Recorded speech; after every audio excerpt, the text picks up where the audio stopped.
This is the 1st of May. The title of the talk is May Day, May Day. The reason I have it in there twice is because I'm going to tell you 3 stories about May Day. 2 of them are called the red story and the green story.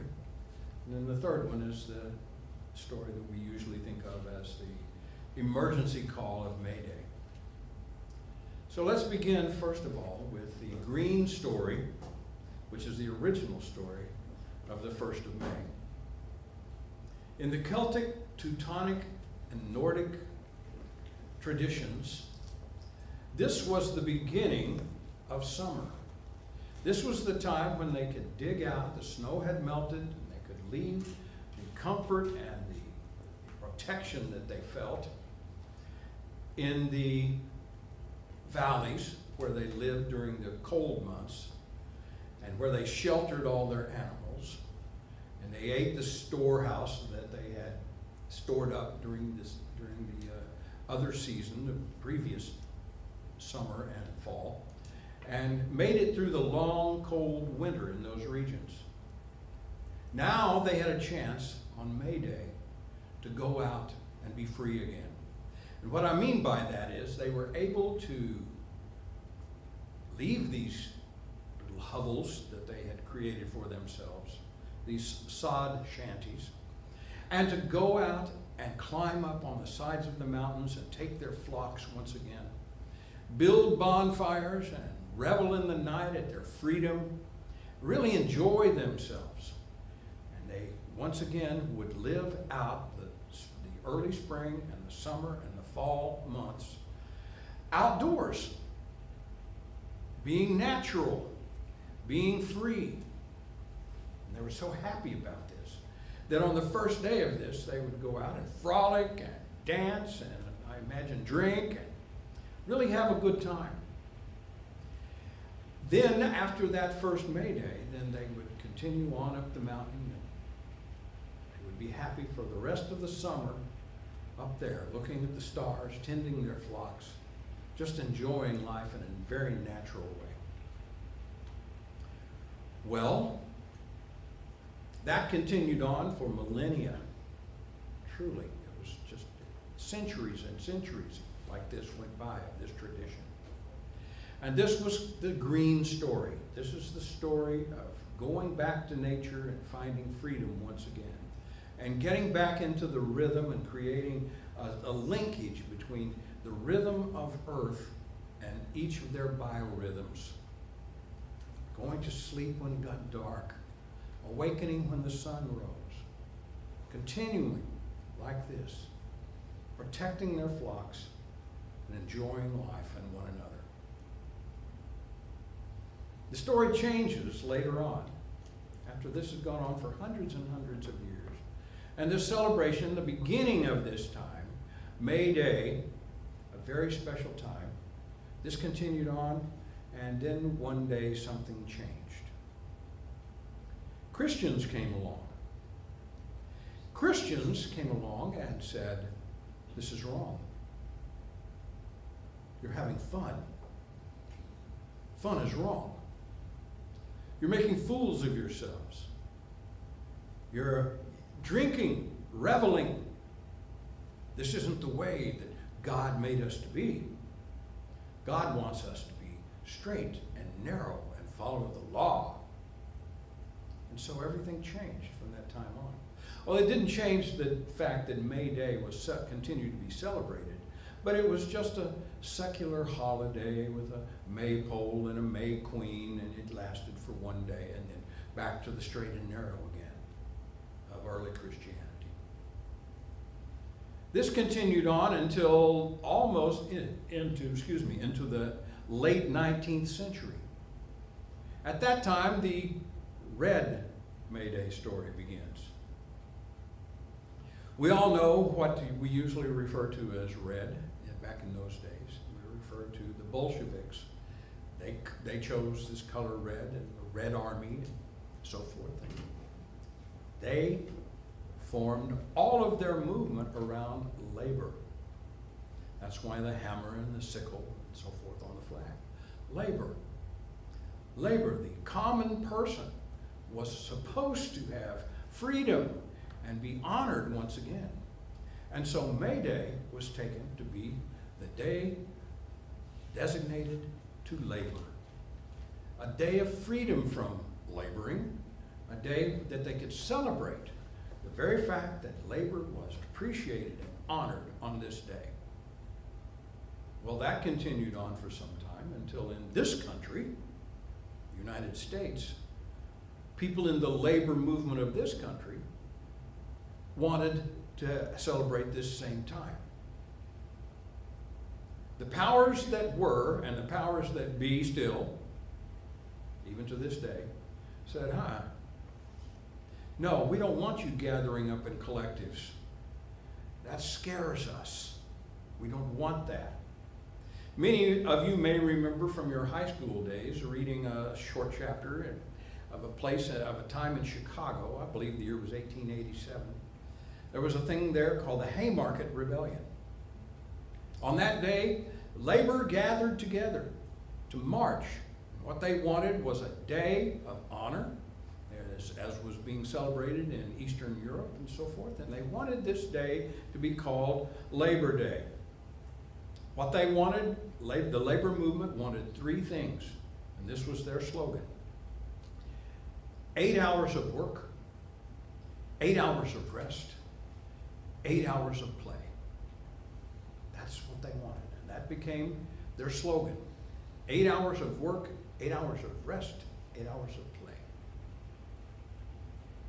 The powers that be, the upper class and the industrial class, said, no, we like things the way they are.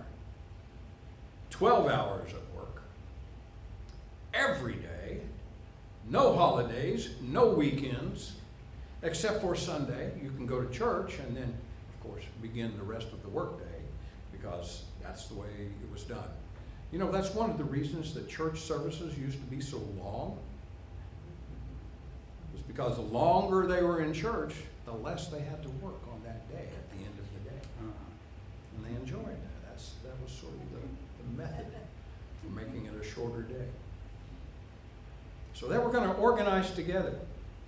They organized in Chicago in Haymarket Square, and the police came to break them up. The police came to break them up. Someone, and to this day no one knows who, from what side, or who it might be, lit a stick of dynamite and threw it. As soon as this explosion from this stick of dynamite went off, the police opened fire. They killed 8 of the people that were there, arrested the leaders, charged them with murdering the 8 people that the police had killed, because they had incited riot by throwing a stick of dynamite, is the story. It was a trumped up story, but that's the way it went. And of those, 6 of them were hanged. 2 of them served out prison for life for an act that they did not commit, or it could be challenged that it was unprovable whether they committed it or not. Needless to say, stopping and quelling the labor movement didn't happen. Labor continued to flourish, and they continued to meet together even in this country. You know, at one time there was a Communist Party in the United States. It's banned now, but it actually existed. There was a Labor Party. Some of you remember that from college and high school. All of that has changed, but the idea of labor needing a time to be honored and a time to be a time of rest, a special day, finally was addressed by one of our presidents. Here's how he addressed it, though. He said, you can't use May the 1st like you want. You can't use that day. That's already been taken over by communists and Bolsheviks. We don't want you having the same day. So we'll give you a day in September.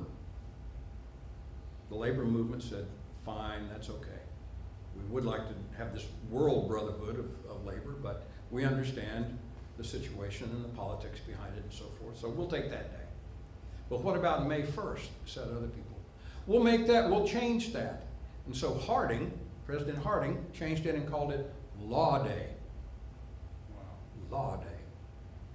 So in this country, for a long time, May the 1st was celebrated as Law Day. I'm kind of glad that that kind of fell away. There's only a few people that still celebrate it that way. My remembrances of May the 1st are that as a child, we picked wildflowers. We cut up construction paper and used paste and wove together little baskets, taped them all together, made little handles for them, picked these wildflowers and placed them in it, hung them on our neighbor's door handle, knocked on the door or rang the doorbell, and then ran and hid to see the expressions on their face when they saw these beautiful flowers. And of course they knew we were out there doing that, and they knew that their expression was supposed to be one of joy and love, and we got what we needed, and they got what they needed. They sort of connected with the children in the neighborhood. That's what I remember from May Day. Then from school also, I remember as a small child, and I'm sure you do too, a little celebration around a maypole and some songs that were sung and so forth about May Day. And that is our connection in the United States of America, this picking of flowers and giving it to people, and this idea of the maypole, the May Queen and so forth. That's the last shred of tradition of the green story. We have the red story, we have the green story. Now I want to tell you a little bit about the call of May Day, which you often see in movies and so forth, and it's actually used. It's used, this May Day call. The idea is that when radio communication first came through for ships and for airplanes, yelling out on the radio, "Help! I need help," was often misunderstood. You need what? Hell, you what? What are you saying? So someone, I can't remember his name right now, said, let's use the term Mayday. That's very easily understood. And they said, why would we want to do that? And he said, well, that means give me aid in French. M'aider, m'aider. The full phrase would be m'aider s'il vous plaît, s'il vous plaît. M'aider s'il vous plaît. So rather than saying the full phrase, they just said, it was required to use it 3 times. Mayday, mayday, mayday. As soon as someone on a radio heard this signal, they would say, what's your position? What's your problem? Mayday, mayday, mayday. 3 times. So we've got this French alliteration that we use, and we look at it and all we see is Mayday. We don't see it as M'-A', which is aid. Give to me aid. M'aider s'il vous plaît. Give me aid, please. S'il vous plaît actually means if you please, but please, please give me aid. It's actually a prayer. If you think about it, it's calling out for aid. Aid is a wonderful thing to call for rather than saying, help me. Oftentimes in prayers we do say, help me. But to say, give me aid, think about what that means. That means I have a power within me. I just need an extra boost. Aid me with this power. Direct this power for me. Open my way. Come to me. Let me recognize your presence once again. Mayday. What a beautiful thing to say. Think about that. This is something that we use when we are in a sense of lack. When we feel like there isn't enough, something's going to be taken away from us that we already have, or something that's going to be withheld from us that we truly want. You know, that's the sense of lack. That's the sense of lack that we all have. When that occurs for us, we have shrunk ourselves, so to speak. We have pulled in all of our special, superior, superpowers. We have limited them by saying to ourselves, there isn't enough or there won't be enough. When we do this, we have created a sense of separation from all that is. It is your Father's good pleasure to give you the kingdom. It is your Father's good pleasure to provide for you everything you will ever need. Everything you'll ever need. It's present for you. But to do that, we have to have a sense of something that makes us recognize once again the presence of God within us. That is the call. Mayday, Mayday, Mayday. So on this day, remember that. Remember that there's nothing that is being withheld from you. There is nothing that you cannot do or anything that you cannot be. It is simply within us to once again call out, not in a danger way of I'm in danger, but rather the same way that we recognize this day. This is the day of freedom. This is the day when warmth returns. This is the first day of goodness in our lives. And you can choose that day any day you want. But this is a good day to remember that every year.